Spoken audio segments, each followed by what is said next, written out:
Tyson Fury. His view, he says, for the best place for women is being on their backs or in the kitchen. I'm glad he's not my client. When it's spilled over, go on, what's a bad moment? I mean, the famous one was Derek Chisora and Dillian White, where he picked up the table, the press conference table, and threw it at, it was aimed at Dillian White, but actually went on myself. Andy Murray turned down £1.5 million to play in Saudi because of human rights concerns. It does happen, I suppose. There are individuals who take that. Yeah, but it was a lot more money than that, and maybe if they offered Andy Murray more, he would have gone. That was the boxing promoter, Eddie Hearn. In this conversation, you're going to hear about why he didn't go to court for Anthony Joshua and why men still want to punch each other in the face.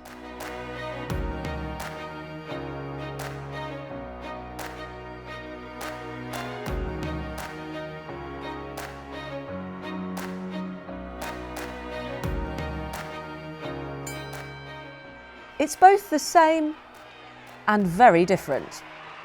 Either way, promoters are more powerful than ever, and the stakes are just as high. Hello and welcome. My guest this week is promoter, entrepreneur, and arguably one of the most powerful people in boxing, Eddie Hearn.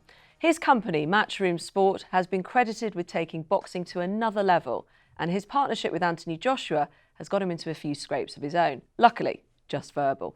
Welcome, Eddie. Thank you. Thanks for being here. And I wanted to start by asking, why do two people, do you think, want to still punch each other in the face in 2022? It is bizarre, isn't it? And there's kind of no excuse for boxing. It's very difficult to explain to people. And, you know, the argument will always come up if there is an injury in the sport specifically, which has become a lot safer.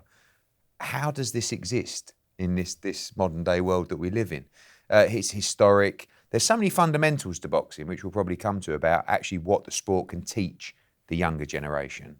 But none of it really makes sense. And it's the most compelling sport for me in the world, the most addictive sport, because when you explain it to people, it is two men, and now women as well, going into a 20 by 20 foot ring to have a fight with each other in front of the world. But what's going on between those two people in your experience? Because sometimes you will have known both of them when you're promoting. Do they actually want to hurt the individual, or is it about what they're doing? I think that, you know, it's about winning. It's a sport at the end of the day. I don't think, sometimes people don't get on with the opponent. You know, there's a lot of things. Yeah, there's a lot of things said backwards and forwards. But generally, it's about winning the fight tactically, going in there and you know, executing a performance that you've been working on for weeks, months, sometimes years. A fighter's career reaches that moment.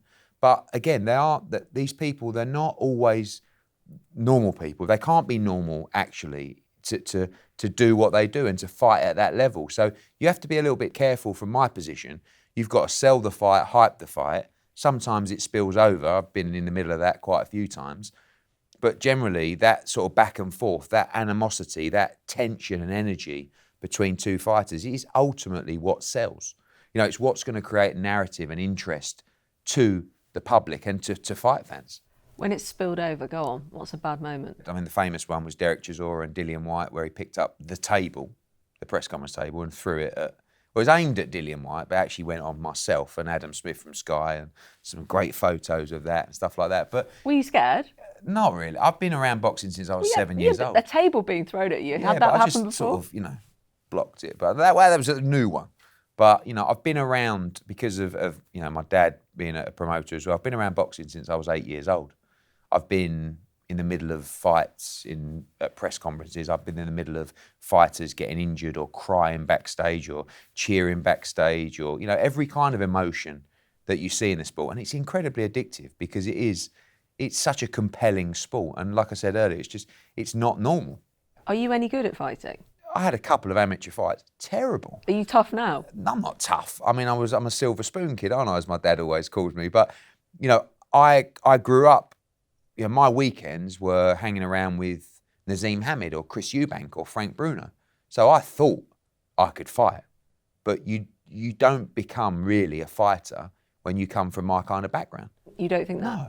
Very rarely will you find someone who's come from a privileged background, really, which I would say I have. You know, my dad's from Dagenham, you know, East London, but he was successful, and I was very lucky. but it's a different kind of life you have to live as a fighter. And to come through the ranks like these young men and women do, you have to be made of tougher stuff. And very rarely will you see someone come from that kind of background to go on and make it in the sport. And again, that's what's compelling as well, to be part of that journey. My dad always said to me, if you can get 1% of the adrenaline that these fighters get when they walk out to fight, you're a very lucky man. And I feel like sometimes I get 80% because, the buzz is what we live for. Also, the money must be pretty good. $1 billion TV deal to stream all of your fights. How do you explain your job, apart from, being in the action? What do you actually do? Well, I guess I put it together. I kind of like, when I started promoting boxing, which was probably about 12 or 13 years ago, I never went in with the intention to kind of build my profile to a level where I'm part of the show as well. And I should have, because that was the right thing to do, but it just emerged over the years as we went. But I'm like the guy who puts the circus together. It's my job to go out, to build the fights, to create the narrative, to sell the story, to get the public and fight fans invested in the event and fights. And that's what we do at Matchroom. And we've gone, of course, from being a big UK promoter to being a global powerhouse in boxing. That streaming deal is with DAZN, our TV partners, and global streaming giant. And that's taken us into the US with a big deal, taking us into key markets like Italy, Spain, Australia, Mexico, and we keep on expanding around the world. And that's the plan for us, is to dominate boxing globally, with a different feel, with a different kind of professional touch to the live event experience, both in the arena and for viewers watching on the platform. So putting on that show, getting it to people, putting the business side of it together. But as you mentioned there about taking a meeting, how does, for instance, Anthony Joshua, how does that relationship start? Do you give him a card? How do you meet? Yeah. Well, with Anthony Joshua, it's actually quite a funny story. I'll tell you quickly. I received a letter once from a gymnasium to say, look, there's this really promising young heavyweight, but he's got himself in some trouble and he has to appear in court. And we would like you to come and talk about, if this young man was as good as we think he is, what could he achieve, or what could the future hold for him? And I looked at the letter and thought, I don't even know the kid. I'm not going to court. I'm not going to court. That one right went now. straight in the bin. And then I went up to the GB Institute and I just heard this noise, and it was a heavy bag. I know the noise well, just being moved around, on its pivot. And I turned around to Robert McCracken, the coach, and said, who's that? And he said, that's Anthony Joshua. This kid's special. And I thought, oh no, that was the name on the letter. I wish I would have responded. He went into the Olympics, and you almost hope they don't win the Olympics, because then everybody's going to be after his signature. Of course, he won gold in London 2012. And in terms of British boxing, and probably world boxing as well, we're probably the first stop that you would go to for a meeting. Say, when you want to meet other promoters, you'd come to Matchroom. So we had that meeting. Sometimes I've got the benefit of being younger than the other promoters and probably get on better with the younger fighters. But with Anthony, he was a dream signing, because he won gold at the London 2012 Olympics. He was a heavyweight. He was articulate. Did he forgive you for not going to court? I told him a story. Yeah, he was probably. Still couldn't believe they asked me to do it. But he's very intelligent, Anthony, and asked a lot of questions. And I could see him sort of look at me as if to say, I'm not sure I trust you guys. And I said to him at the meeting, I said, look, go and see everybody and then take your time, make your decision. Whereas everybody else said, sign now. And he went away for about 3 or 4 months. I never heard from him. I thought, I shouldn't have said that. And then he came back and he said, we want to sign with you guys, which was, a really big moment for our business. It is still a largely male sport. I know things are starting to change, but do you think in some ways boxing represents, in some ways, an outdated version of masculinity, or is it an important part of being a man? I think it's changing a lot. I think the world is changing, and sport is changing in that respect as well. The openness across that area, whether you're talking about mental health, you see a lot of fighters that struggle in that area, as you do with a lot of sportsmen. And I feel that people are willing to talk more about many different talking points. Boxing has always got the sort of, the perception of being a tough guy's sport. The influx of women's boxing has been huge for us, and we've been the real trailblazers with the fighters to to take that part of the sport forward. So I think it's changed a lot over the years. I think, back in the day, if you want to say that word, it was definitely a sort of, brawn and sort of brutal. It's still like it is, that, though, but I isn't think it? it's changing. You're seeing fashion brands coming into the sport. You're seeing a younger generation with social media and content. You're starting to understand the characters more. People are opening up more. People are willing to talk more. People talk about their trials, tribulations, their struggles. The trash talk too. Trash talk's great for us because, that's what people want to see. Sometimes I'll do a they don't want to see somebody talking about their mental health, do they? No, they want to see them being pugilistic. Exactly, they want to see all of that. But I wonder, does that perpetuate a stereotype of men that you're saying we're moving away from in other parts? And there might not be anything wrong with that. I don't know if it is a stereotype. It's how a lot of men still are and feel. Yeah, but it's important for us to tell stories. I mean, we're also, we are event promoters, but we're also content creators. We run our own production company. I like to produce content. I like to tell the story of a fighter and their struggle and their life, because that's how you create personalities and gain fans. And we need fight fans to see that side, not just someone walking in and going head to head with another guy and flexing his muscles. Tell the story. Every individual in boxing has a tremendous story. Tremendous story. I've got Lawrence Okoli, the world cruiserweight champion. He was working in McDonald's in Waterloo. And one day he was flipping burgers. He was grossly overweight and he saw Anthony Joshua win gold at London 2012. And he walked out of McDonald's. He says, I'm going to take up boxing and change my life. He's world cruiserweight champion. There are so many inspirational stories in boxing. But there are some of the most famous, Tyson Fury, and you look at what he likes to say publicly. Would you say that is defined by role model, manners? His view, he says, for the best place for women is being on their backs or in the kitchen. It's definitely not something we support. And he's quite a unique individual with that respect. But he's a big name. Yeah, he is a big name, and not everybody is everybody's role model. Of course not, but I suppose when you've got those in the mix. Yeah, but sure, but for Tyson Fury, away from those comments, this is also a guy that came back from pretty much obesity and mental illness himself. To a lot of people, he is a role model. Now, should he be? That's based on the individual's perception, I think. It's not down to me to say whether, I look after myself and my family. Are they things that I would want my children to look up to? Of course not. I wouldn't even want them to see it. But the fighters that I know, Katie Taylor being the best example in terms of my daughters, right? There is no one that I would like my kids to meet more and be around than Katie Taylor. So is it very frustrating when there are those characters in your world? He said he would celebrate post-match in 2020. I'm not holding you to account for I'm glad Tyson he's not Fury, my client. But he did say celebrate with cocaine and hookers. These are the direct words. I think it's important to share with our viewers what I'm actually talking about in the mix. I also think that regardless of the fact that, yes, you're right, he is a big name, it is in isolation. You're always going to get them. You're always going to get the controversial characters. Sometimes I think actually he says things he doesn't actually mean, but, that's another story. He says nice things about you sometimes as well. Sometimes, not often. No. But again... He called you a bad businessman. Your last deal doesn't look so bad. Exactly. The record speaks for itself. There we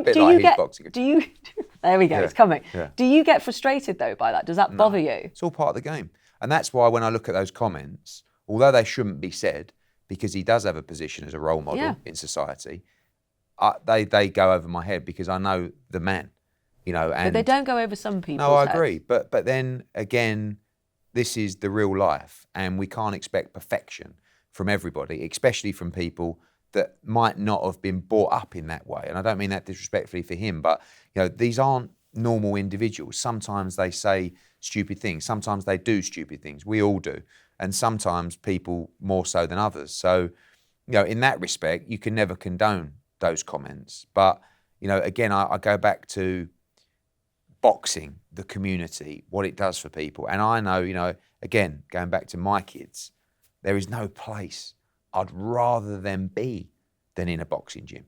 Actually, and for someone who's got two daughters, I never thought I'd say that until I started to get involved with women's boxing and what Katie Taylor taught me, how she's inspired me. I don't go down the gym and start boxing because of Katie Taylor, but the values and the fundamentals that she has in terms of discipline and drive and winning. Would you like your daughters to be boxers? if they wanted to be? You would support that? I would. Now, when I talk about them going into a gym, I don't talk about them going into a gym with a view to become a professional fighter. But it is interesting to hear sometimes when people work in an industry, if they actually would put their most precious person in there. I want my children to chase their dreams in terms of the passion that's lit within them, right? And if that's through boxing, then I would 100% support that. Now, if I had a choice, would I want them to be fighters? Absolutely not. If I had a choice, would I want them to be part of our company, my company, our family business? Like you were with Not really. No? Not like you took on from your father? Not really, because people think that it's, a nice, what's been given the reins, if you like, but it's a different kind of struggle. It's not the struggle to necessarily put food on the table, but it's a struggle to make your own name in your own right. Because when you're born to a successful father, and you see this in sport, I mean, Chris Eubank, with his dad, Conor Benn, one of our fighters with his dad, Nigel Benn, you're always Nigel Benn's son or Chris Eubank's son. So the struggle is more to create your own identity, and to do that, you have to go above and beyond what they did. Do you feel you've done it? Yeah, I do. But what was the moment you felt you did it? I think with what we've done for boxing, my dad was a huge promoter in the UK, still is, of course, snooker, but never went internationally and did major TV deals, never staged mega fights in America like I have, and all those kind of stuff. And that was like a subconscious chip on the shoulder to say, that's the only way I can get respected, because otherwise I've just been given it. And I was given it. I was given an opportunity that others wouldn't have. So I had to go above and beyond that. But I don't want my daughters to have the same kind of pressures, if you like, to sort of try and outperform me. But I want them to be passionate about something. And that's why I come back to sport, because we live in an age where kids are on their phones and they're not out, they're not exercising, they're reading negativity on social media, and it's just a complete, influx of information in that respect. Sport is the answer. On your deals and forging into new markets, getting that chip off your shoulder and doing different deals, bringing boxing to different places, you are forging into new markets like the Middle East, specifically Saudi Arabia. And you said in 2019 you wanted Saudi to be the home of mega boxing, take over from Vegas. How's that going? Obviously there's been a global pandemic. Yeah, well, it was, we did Anthony Joshua against Andy Ruiz, the rematch there, which went very well. It was a huge event. Obviously 2020 was significantly slowed down, 2021, from the pandemic. There are talks with not just Saudi Arabia, but of course Abu Dhabi, Dubai, and that region about bringing major fights there. And they're going to be very aggressive in that marketplace because, there is a desire from those countries to bring major sporting events there.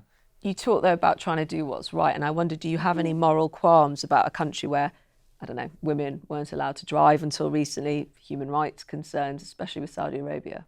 Well, I think if they want to change and if they're going to change, they need to make statements and they need to bring a focus on their territory. I mean, you talk about, sport washing, which is a question that really you're referring to. Yeah. And the answer is if you want to modernise, a world or a country like Saudi Arabia, they want to do it in many different ways, but bringing big events to that territory is very important to them.